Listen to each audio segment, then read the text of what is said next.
Good morning, Sean Campus. Hope everybody's doing good. We are going to get right into our reading. We are reading from Think and Grow Rich. And um, let's see, my page turned where we are supposed to be reading from. So it's Can You Imagine Yourself a Millionaire? Let me just double check on that. 12:11. Here we are. All right. To the uninitiated, who has not been schooled in the working principles of the human mind, these instructions may appear impractical. It may be helpful to all who fail to recognize the soundness of the 6 steps, to know that the information they convey was received from Andrew Carnegie, who began as an ordinary laborer in the steel mills, but managed, despite his humble beginning, to make the principles yield him a fortune of considerably more than $100 million. It may be of further help to know that the 6 steps here recommended were carefully scrutinized by the late Thomas Edison, who placed his stamp of approval upon them as being not only the steps essential for the accumulation of money, but for the attainment of any goal. The steps call for no hard labor. They call for no sacrifice. They do not require one to become ridiculous or credulous. To apply them calls for no great amount of education, but the successful application of these 6 steps does call for sufficient imagination to enable one to see and to understand that accumulation of money cannot be left to chance, good fortune, and luck. One must realize that all who have accumulated great fortunes must or first did a certain amount of dreaming, hoping, wishing, desiring, and planning before they acquired money. You may also know right here that you can never have riches in great quantities unless you can work yourself into a white heat of desire for money and actually believe you will possess it. The power of great dreams. We who are in this race for riches should be encouraged to know that this changed world in which we live is demanding new ideas, new ways of doing things, new leaders, new inventions, new methods of teaching, new methods of marketing, new books, new literature, new features of television, new ideas for moving pictures. Back of all of this demand for new and better things, there is one quality which one must possess to win, and that is definiteness of purpose, the knowledge of what one wants, and a burning desire to possess it. We who desire to accumulate riches should remember that real leaders of the world always have been men who harnessed and put into practical use the intangible, unseen forces of unborn opportunity and have converted those forces or impulses of thought into skyscrapers, cities, factories, airplanes, automobiles, and every form of convenience that makes life more pleasant. In planning to acquire your share of the riches, let no one influence you to scorn the dreamer. To win the big stakes in this changed world, you must catch the spirit of the great pioneers of the past whose dreams have given to civilization all that it has of value, the spirit which serves as the lifeblood of our own country, your opportunity and mine to develop and market our talents. If the thing you wish to do is right and you believe in it, go ahead and do it. Put your dream across and never mind what they say if you meet with temporary defeat, for they perhaps do not know that every failure brings with it the seed of an equivalent success. Thomas Edison dreamed of a lamp that could be operated by electricity. It began where he stood to put his dream into action, and despite more than 10,000 failures, he stood by the dream until he made it a physical reality. Practical dreamers do not quit. Winland dreamed of a chain of cigar stores, transformed his dream into action, and now the United Cigar Stores occupy some of the best corners in America. The Wright brothers dreamed of a machine that would fly through the air. No one may see evidence all over the world that they dreamed soundly. Marconi dreamed of a system for harnessing the intangible forces of the ether. Evidence that he did not dream in vain may be found in every radio and television set in the world.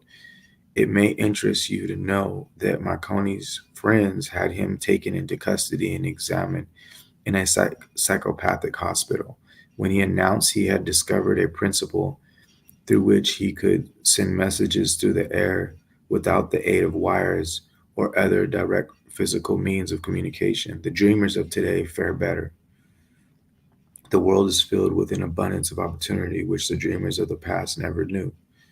How to get dreams off the launching pad. A burning desire to be and to do is the starting point from which the dreamer must take off. Dreams are not born of indifference, laziness, or lack of ambition. Remember that all you who succeed in life get off to a bad start and pass through many heartbreaking struggles before they arrive. The turning point in the lives of those who succeed usually comes at the moment of some crisis through which they are introduced to their other selves. John Bunyan wrote The Pilgrim's Progress, which is among the finest of all English literature, after he had been confined in prison and solely punished because of his views on the subject of religion. O. Henry discovered the genius which slept within his brain after he had met with great misfortune. He had met with great misfortune and was confined in a prison cell in Columbus, Ohio. Being forced through misfortune to become acquainted with his other self and to use his imagination, he discovered himself to be a great author instead of a miserable criminal and outcast. Charles Dickens began by pasting labels on blacking pots. The tragedy of his first love penetrated the depths of his soul and converted him into one of the world's truly great authors.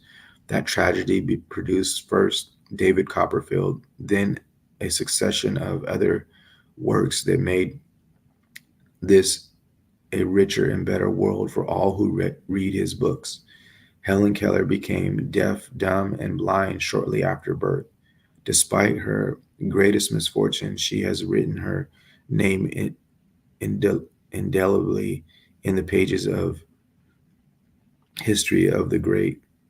Her entire life has served as evidence that no one is ever defeated until defeat has been accepted as a reality. Robert Burns was an illiterate country lad.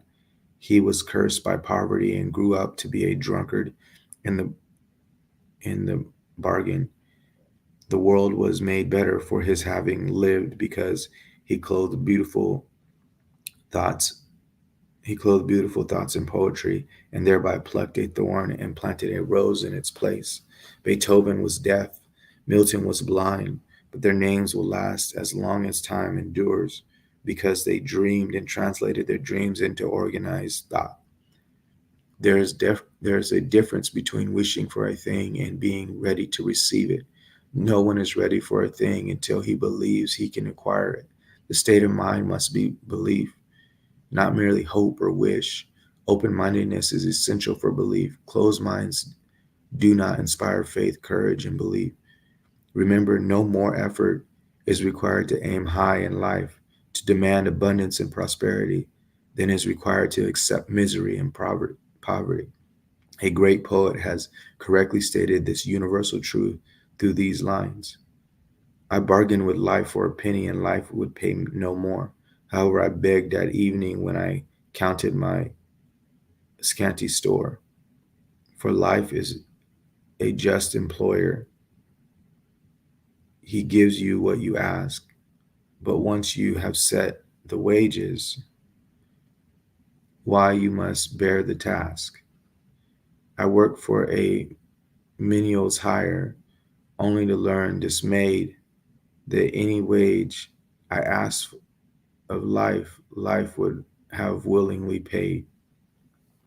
Desire outwits Mother Nature. As a fitting climax to this chapter, I wish to introduce one of the most unusual persons I've ever known. I first saw him a few minutes after he was born. He came into the world without any physical signs of fears, and the doctor admitted, when pressed for an opinion on the case, that the child might be deaf and mute for life. I challenged the doctor's opinion. I had the right to do so. I was the child's father. I too reached a decision and rendered an opinion, but I expressed the opinion silently in the secrecy of my own heart. In my own mind, I knew that my son would hear and speak. How? I was sure there must be a way, and I knew I would find it. I thought of the words of the immortal Emerson: the whole course of things goes to teach us faith. We need only obey. There's guidance for each of us, and by lowly listening, we shall hear the right word. The right word, desire. More than anything else, I desired that my son should not be deaf, be a deaf mute. From that desire, I never receded, not for a second. What could I do about it? However, or somehow, I would find a way to transplant into the child to that child's mind my own burning desire for ways and means of conveying sound to his brain without the aid of ears. As soon as the child was old enough to cooperate, I would fill his mind so complete with a burning desire to hear that nature would by methods of her own translate it into physical reality. All this thinking took place in my own mind, but I spoke it to no one. Every day I renewed the pledge that I had made to myself that my son should not be a deaf mute. As he grew older and began to take notice of things around him, we observed that he had a slight degree of hearing. When he reached the age when children usually begin talking, he made no attempt to speak, but we could tell by his actions that he could hear certain sounds slightly. That was all I wanted to know. I was convinced that if he could hear even slightly, he might develop still greater hearing capacity. Then something happened which gave me hope. It came from an entirely unexpected source, an accident that changed my life. We bought a phonograph. When the child heard the music for the first time, he went into ex- ex- ecstasies and promptly uh, appropriated the machine. On one occasion, he played a record over and over for almost 2 hours, standing in front of the phonograph with his teeth clamped on the edge of the case. The significance of this self-formed habit of his did not become clear to us until years afterwards, for we had never heard of the principle of bone conduction of sound at that time.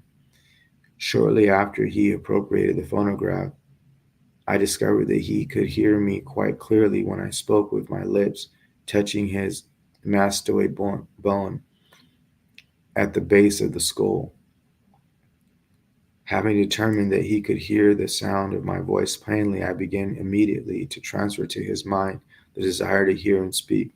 I soon discovered that the child enjoyed bedtime stories, so I went to work creating stories designed to develop in him self reliance, imagination, and keen desire to hear and to be normal. There was one story in particular which I emphasized by giving it some new and dramatic coloring each time it was told. It was designed to plant in his mind the thought that his affliction was not a liability, but an asset of great value, despite the fact that all the philosophy I had examined clearly indicated that every adversity brings with it the seed of an equivalent advantage. I must confess that I had not the slightest idea how this affliction could ever become an asset. So we have about 1 more minute.